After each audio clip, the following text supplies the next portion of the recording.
Meninas e irmãs, meus amados irmãos, aqueles que nos acompanham também pela rádio ou pela internet, celebramos então hoje a festa da vinda do Espírito Santo, nascimento oficial da igreja, festa de Pentecostes. Nosso Senhor, no Evangelho que nós acabamos de ouvir, nos dá uma recomendação que nós podemos utilizar para a meditação deste domingo de Pentecostes. Nosso Senhor diz que aquele que me ama guarda a minha palavra. Meu Pai o amará e nós viremos a Ele e faremos nele a nossa morada, nossa mansão.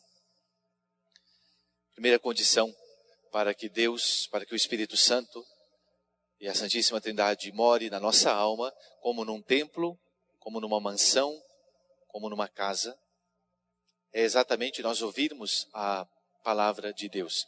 E não só ouvirmos, mas guardarmos. Como fizeram os discípulos.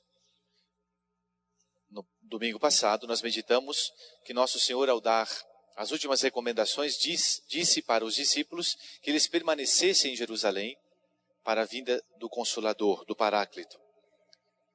E o primeiro relato, a leitura dos Atos dos Apóstolos que nós acabamos de ouvir, nessa Santa Missa, também fala que os discípulos, eles permaneceram unidos. Quando chegou o dia de Pentecostes, estavam todos os discípulos reunidos no mesmo lugar. Estavam, portanto, no cenáculo. Fizeram a sua primeira novena.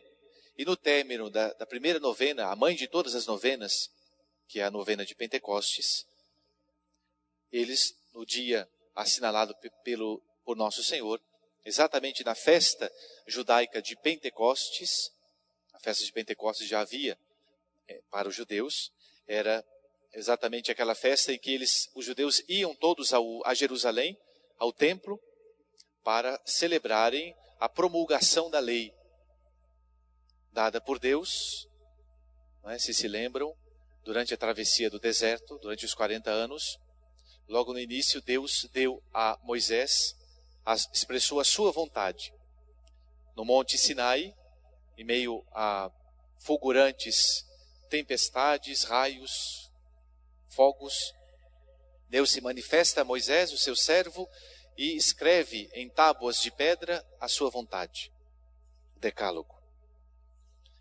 Para nós cristãos, a festa de Pentecostes tem um outro significado mais elevado do que esse. Agora, o dedo de Deus, o Espírito Santo, escreve não mais em pedras, mas nos nossos corações. E nós lembramos também daquela profecia, a profecia do Antigo Testamento, se não me engano, do profeta Joel, que diz que haveria um tempo em que Nosso Senhor trocaria os nossos corações de pedra em corações de carne. E é exatamente isso que acontece em Pentecostes. Em Pentecostes, os nossos corações são mudados. Os corações dos discípulos são transformados. Eles não têm mais medo, não se envergonham mais diante de empregados, de testemunhar Nosso Senhor, como Pedro, no pátio de Caifás. Não tem mais medo, não tem mais por que ficarem trancados numa sala superior, como no cenáculo. Agora eles abrem as portas, depois da vinda do Espírito Santo, e são os grandes arautos, propagadores, verdadeiros apóstolos, enviados para propagarem o Evangelho de Nosso Senhor. Como diz o relato dos Atos dos Apóstolos, São Lucas diz: veio do céu um ruído como de um vento que soprava impetuoso, e encheu toda a casa onde estavam sentados. E apareceram-lhes destacadas línguas como de fogo, pousando sobre cada um deles. Ficaram todos cheios do Espírito Santo e começaram a falar em várias línguas. Aqui está o dom das línguas, o milagre da glossolalia. Nós sabemos que Deus, no início da igreja, deu à igreja e continua a dar os carismas, mas sobretudo esses carismas eram dados para os apóstolos, para os discípulos, para que anunciassem o Evangelho e as pessoas acreditassem pelos sinais. Tanto que, naquela época, naquele dia em Pentecostes, por ser festa judaica de Pentecostes, muitos judeus da dispersão, da diáspora, estavam em Jerusalém e cada qual escutava na sua própria língua os apóstolos, os discípulos a falarem. esse é o milagre. Exatamente o contrário do que acontece em Babel. O Espírito Santo faz com que haja entendimento, uma linguagem só. É o que acontece na igreja, entre os discípulos de Cristo, que deve haver entre nós. Temos a unanimidade. Como os Atos dos Apóstolos diz, uma das características que era marcante entre as primeiras comunidades cristãs era exatamente essa. Os discípulos, eles permaneciam unânimes em oração, eles tinham um só coração, portanto tinham a concórdia. Concórdia é isso, ter um só coração, uma só alma. E eles também permaneciam perseverantes na fração do pão e na doutrina dos apóstolos. Essas 4 características da verdadeira igreja também. Desde o início da comunidade cristã. É interessante também nós lembrarmos o dia de Pentecostes. Exatamente o dia do Senhor. A igreja então aparece oficialmente no domingo, no dia do Senhor. Exatamente 10 dias depois da ressurreição do Senhor.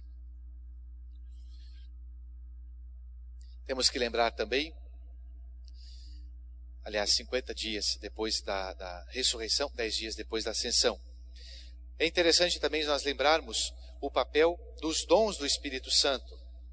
O Espírito Santo é aquele que nós todos precisamos. E como diz Royo Marim, é o grande desconhecido nosso, o grande ignorado, porque nós precisamos muito estarmos em contato com o Espírito Santo para que nós atinjamos a nossa meta de cristãos.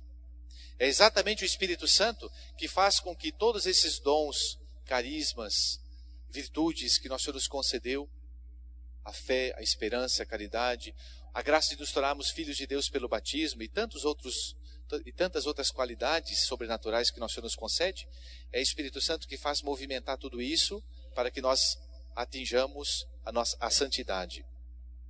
Vamos relembrar a importância, portanto, rapidamente, dos 7 dons do Espírito Santo. São eles a sabedoria, o entendimento, o conselho, a fortaleza, a ciência, a piedade e o temor de Deus. A sabedoria. Tem sabedoria quem pensa como Deus pensa. Este é sábio. A sabedoria, ela é misteriosa. Não somente provém do amor, mas produz o amor. Para entender a sabedoria, temos que pensar na palavra saborear. Não é só sapiência, mas também a palavra latina, que deriva da palavra latina saborear. Como diz a Sagrada Escritura, o Salmo, provai e vede quão suave é o Senhor. É a sabedoria, o dom da sabedoria que faz com que a gente saboreie a Deus, goste das coisas de Deus, experimente também as coisas de Deus. Não de uma maneira simplesmente sensível, sentimentaloide, mas de uma maneira também experimental. Essa sabedoria ilumina, ela aquece e transmite energia.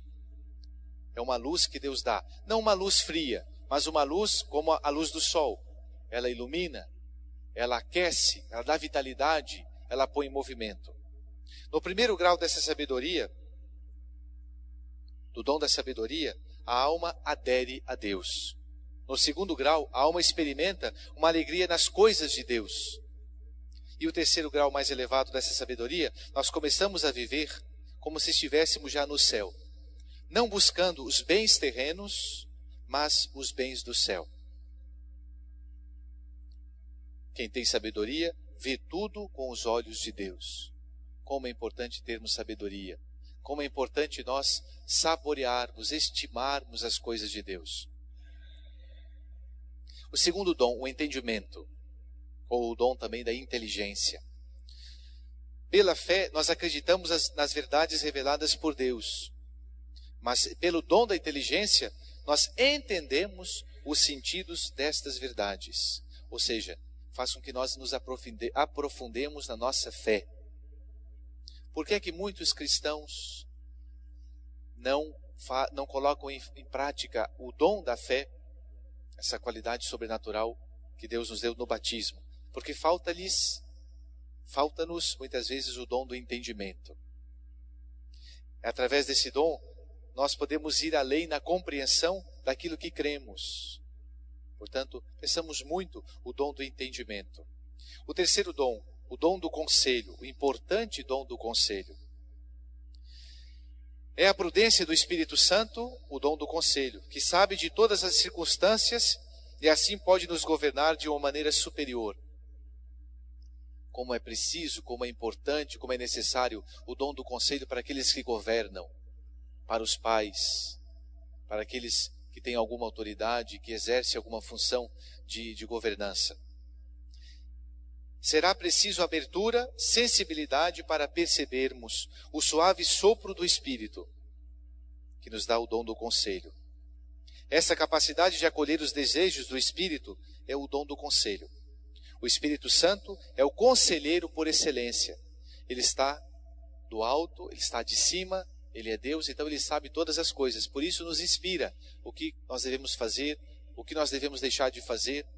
É o Espírito Santo que nos diz, por exemplo, para nós evitarmos uma pessoa que nos leva ao pecado, uma ocasião, um ambiente, um amigo.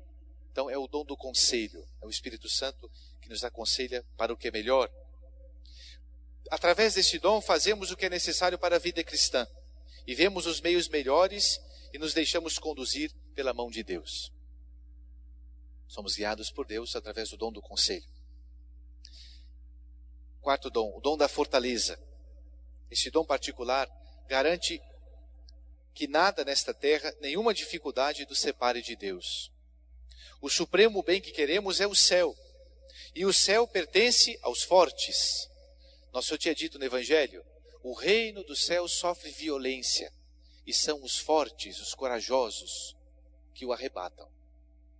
Não basta a virtude da fortaleza, é preciso o dom da fortaleza. Tem uma diferença, né?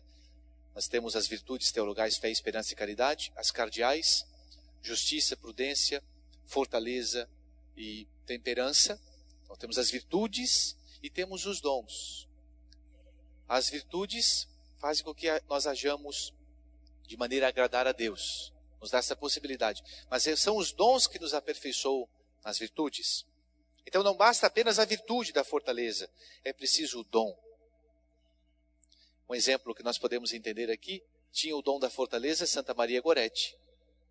Ela tinha a virtude da fortaleza de resistir aos convites sensuais de Alexandre para pecar, mas quando Alexandre a investiu contra ela e a quis matar, e ela vendo que ia morrer, ela mesmo assim resistiu e não cedeu com respeito ao pecado. Ela aqui agiu não só com respeito à virtude, mas com respeito ao dom da fortaleza. Então, o dom da fortaleza nos dá a capacidade de agir acima das nossas forças humanas. É o dom que tiveram os mártires. A medida da virtude da fortaleza é a força humana. E a medida do dom da fortaleza é o poder de Deus. Por isso que nós devemos pedir muito esse dom, todos nós. Sempre, todos os dias, o dom da fortaleza. Ciência.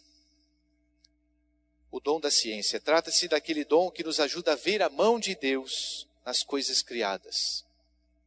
Por meio deste dom, reconhecemos a presença do Criador na criação. Cada criatura é como um degrau que nos leva ao Criador. Nós olhamos para o próximo e vemos a Deus.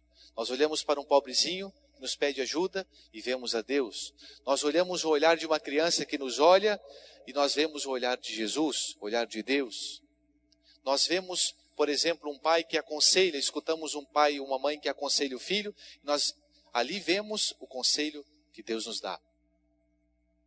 A primeira tarefa do dom da ciência é de convencer-nos da vaidade das coisas criadas.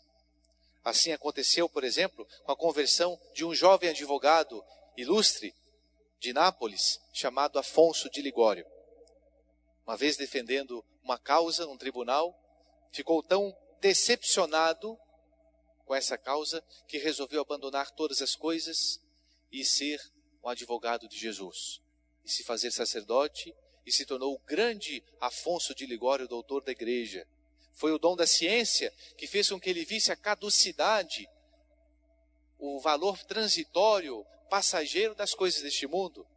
não estimou mais uma profissão, não estimou mais um nome, um status, uma honra, mas começou a estimar mais as coisas do céu.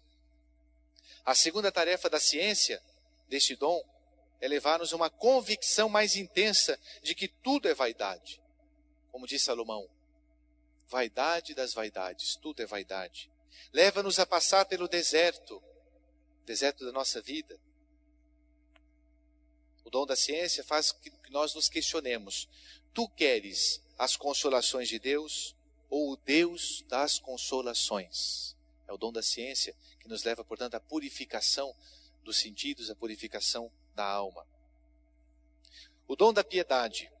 Por meio dele, reconhecemos que quem nos criou com amor de Pai. Através do dom da piedade, nós buscamos agir como filhos amados de Deus, nosso Pai. Daí nasce a generosidade, a confiança e até o abandono.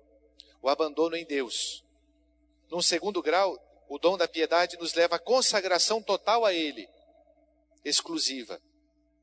E até um terceiro grau mais elevado, faz com que nós nos oferecemos como vítimas pela conversão dos pecadores, por amor a Deus, nosso Senhor também. E o último dom, o dom do temor de Deus. Não se trata de um temor servil, não se trata de um medo de ser castigado por Deus. O temor de Deus, o dom do temor, faz com que nós temamos desagradar a Deus, que é sumamente bom, ou de ofender a Ele, que é o nosso grande amado. Esse temor, ele nasce do amor. Através deste dom adquirimos um horror ao pecado, que nos leva a impedi-lo. Passamos a ter uma rejeição espontânea de qualquer coisa que nos pode separar do nosso Pai Deus. É o temor de Deus que faz com que nós evitemos as ocasiões próximas de pecado, os ambientes ruins, um prazer ou um bem-estar que vai nos levar para longe de Deus. Pensamos muito o temor de Deus. Como diz a Sagrada Escritura, o temor de Deus é o início da sabedoria. Pensamos, então, nessa festa de Pentecostes, meus amados irmãos, os 7 dons do Espírito Santo. Pensamos que o Divino Espírito Santo nos ilumine, nos afervore, faça cristãos verdadeiros, faça com que nós, através dos seus dons, possamos agir, obrar de uma maneira mais perfeita, buscando agradarmos sempre a nosso Senhor Jesus Cristo. Em nome do Pai, do Filho e do Espírito Santo. Amém.